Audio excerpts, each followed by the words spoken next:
On est capable même d'entendre la respiration de la personne qui est sur le plot à côté. Enfin, c'est très très silencieux. Donc en général, je me lève assez tôt parce que les séries sont quand même assez tôt le matin. Et en général, j'ai fait mon sac avant parce que je suis quand même assez ordonnée. Donc je prévois pas tout au dernier moment. Donc mon sac est déjà prêt. Je descends au petit déjeuner. Je prends souvent un café, des œufs brouillés, des tartines de pain complet. Et ensuite, je prends le bus pour aller à la piscine. Donc oui, tout dépend de l'enjeu et les ambitions que je me fixe sur cette compétition, mais globalement, il y a quand même toujours un peu de stress. Ce que je fais pour pallier à ce stress, c'est souvent mettre de la musique quand je m'échauffe ou essayer de rester dans ma bulle le plus longtemps possible, le plus possible avant ma course. Moi, j'écoute vraiment de tout. Je peux écouter du rap français, du rap US, des fois du Céline Dion, du Rihanna, enfin vraiment, il y a tout qui passe.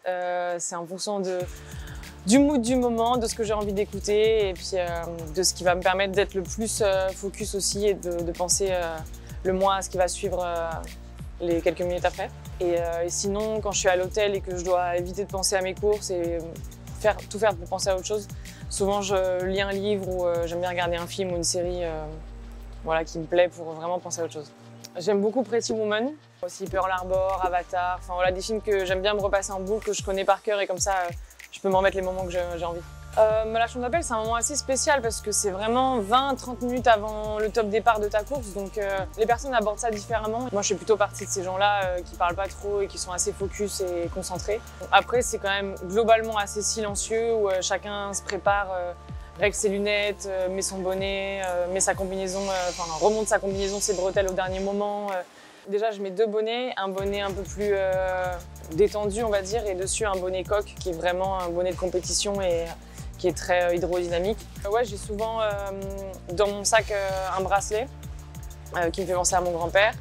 Et ensuite, quand je suis derrière le plot, je monte toujours du côté droit du plot, je mets toujours mon pied droit sur le plot en premier. Enfin, ça, je me suis rendu compte en fait que j'avais ce genre de manie depuis quelques temps. Dans la piscine, il y a énormément de bruit en fait avant le premier coup de sifflet parce que voilà, les gens ils encouragent tous ceux qui vont nager.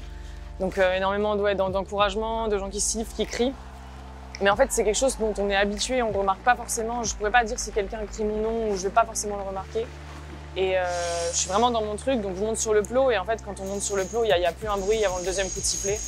Et là c'est très, on est capable même d'entendre la respiration de la personne qui est sur le plot à côté. Enfin, c'est très très silencieux, un moment un peu solennel. Je me parle un peu intérieurement. Alors, c'est pas forcément des choses. Je pourrais pas vous dire là ce que je me dis. Des fois, c'est un peu sur le moment. Plutôt des encouragements, des choses que je me répète et que j'aime bien, qui me motivent en fait.